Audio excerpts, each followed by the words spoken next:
طيب لماذا سميت عائشة بحمراء حميراء تصغير حمارة؟ ما هي تضحكوا ليه؟ طيب انتوا احرار.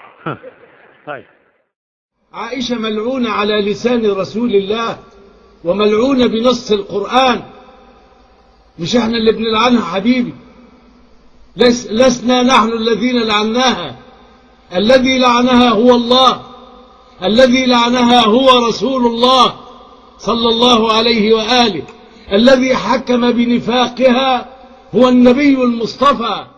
يعني واحد يأتي ويقول أبو بكر رضي الله عنه، وأبو بكر أول ظالم لرسول الله ولآل بيته. طب كيف أتحد معه على هذا؟ واحد يقول ابن تيمية شيخ الإسلام، وابن تيمية في نظري شيخ الإجرام، شيخ الإجرام.